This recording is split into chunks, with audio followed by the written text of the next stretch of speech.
UP में हरदोई का रहने वाला 18 वर्षीय अश्वनी गुप्ता एक डॉक्टर बनना चाहता है, जिसके पिता की मृत्यु के बाद परिवार की जिम्मेदारी संभालने वाला अश्वनी ही दिन रात मेहनत कर रहा है ताकि वो अपने घर का खर्चा भी चला सके और खुद भी पढ़ सके और खुद की पढ़ाई भी कर सके। आपको बता दें, अश्वनी के घर में उसकी माँ और उसकी 3 बहनें हैं, जिनकी जिम्मेदारी अश्वनी के कंधों पर ही है।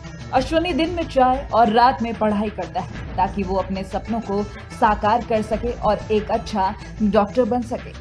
मैं अश्वनी कुमार गुप्ता हूँ। मैं यहाँ पे एक चाय का स्टॉल लगाता हूँ और जो है मैं अपनी एक बढ़िया सी यहाँ से गुजारिश करता हूँ कि मतलब जो है मैं एक CPMT की तैयारी भी कर रहा हूँ, जो सन 18 से जो है मैं तैयारी में जुटा हुआ हूँ और यहाँ से जो है मुझे एक प्रेरणा मिलती है डॉक्टरों के बीच में और इसके ज़रिए से मैं एक अच्छा सर्जन बनना चाहता हूँ कि जिसके ज़रिए से जो है यहाँ हमने देखा है अपने देश में हार्ट की समस्याएं और कैंसर की समस्याएं अधिकतर यहाँ पे हो रही हैं और मैं इस ज़रिए से जो है एक हार्ट सर्जन बनना चाहता हूँ, जिसके ज़रिए से मैं जो हूँ यहाँ पे एक बढ़िया इलाज कर सकूँ।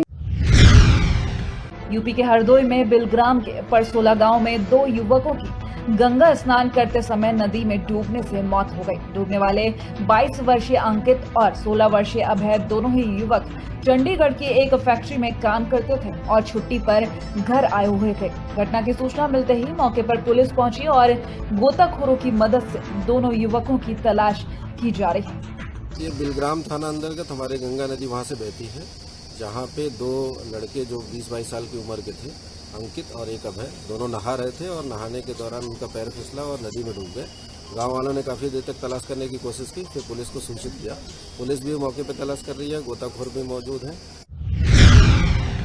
पंजाब में आए दिन किसी न किसी जिले से कोरोना के मरीज सामने आ ही रहे हैं। वहीं फिरोजपुर के कस्बा मल्लावाला में भी एक युवक की कोरोना रिपोर्ट पॉजिटिव आई है, जिसके साथ जिले में कोरोना मरीजों की संख्या 4 हो गई है। मिली जानकारी के अनुसार मल्लावाला का रहने वाला युवक जतिंद्र कुमार पुत्र लक्ष्मण दास, जो पिछले काफी समय से दिल्ली में रहता था और बीते शुक्रवार को ही वापस मल्लावाला आया था, जहां परिवार ने सावधानी बरतते हुए उसे एक अलग मकान में रखा हुआ था। और जब जतिंद्र कुमार का टेस्ट शनिवार को करवाया गया तो उसकी रिपोर्ट पॉजिटिव आई, जिसके बाद सेहत विभाग की तरफ से कोरोना पीड़ित जतिंद्र कुमार को इलाज के लिए फिरोजपुर के सिविल अस्पताल में भेज दिया गया है और पीड़ित के बाकी परिवार को घर में ही क्वारंटीन कर दिया गया है। यूपी के मुजफ्फरनगर से एक ऐसा मामला सामने आया है जिसे जान आप भी चौंक जाएंगे। जिले में मीरापुर की नरसिंह चुड़ियाला में एक बड़े भाई वरीश ने मकान के विवाद को लेकर अपने ही छोटे भाई अलीमुद्दीन कुल्हाड़ी से गर्दन काटकर निर्मम हत्या कर दी। यह हत्या तब की गई जब अलीमुद्दीन अपने मकान में सोया हुआ था। इस घटना के बाद तो परिवार में कोहराम मच गया, जिसके बाद हत्यारोपी भाई फरार हो गया। घटना की सूचना मिलते ही पुलिस ने मृतक के शव को कब्जे में लेकर पोस्टमार्टम के लिए भेज दिया और मामले की छानबीन शुरू कर दी है। मामला ये हुआ जी, इनकी बहुत दिनों से रात चल रही थी और बहुत दिनों से इनकी चली हुई थी। बहुत जमीन इन्होंने बेच ली। अच्छा जी, बच्चे इसके पाल रहा मरने वाला, और बहुत दिन इस ज़मीन के पीछे इन्होंने एक भैया काट रखा अपना। इसका गुंठा नहीं लगाया, उसका गुंठा लगवा दिया जो इसके भैया का छोटे का है। इसका गुंठा लगा के देते ज़मीन को। मरने वाले का नाम क्या है? मरने वाले का अलीमुद्दीन है। अच्छा, जो मारने वाला है जिसने मर्डर करा है वो वरीस हुआ है। उसका सगा भाई है? सगा भाई, बड़ा महाराज है, बड़े से छोटा है जो। कैसे हुआ मर्डर, कैसे हुआ? वाड़ी लेगी पुलिस, वाड़ी से हुआ।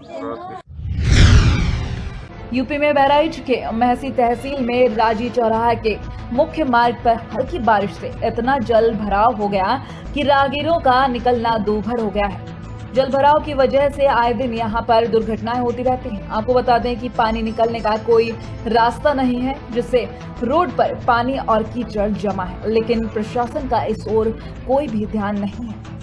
जल भराव की वजह से लगातार संक्रामक बीमारियों का संकट भी बना हुआ है। ये चौराहा जिले का संपर्क मार्ग होने के साथ साथ लगभग 2 दर्जन गांवों का प्रमुख व्यापारिक केंद्र भी है। स्थानीय ग्रामीणों का कहना है कि रोड पर जल भराव की शिकायत कई बार प्रशासन से की गई है, लेकिन प्रशासन इस तरफ कोई भी ध्यान नहीं दे रहा।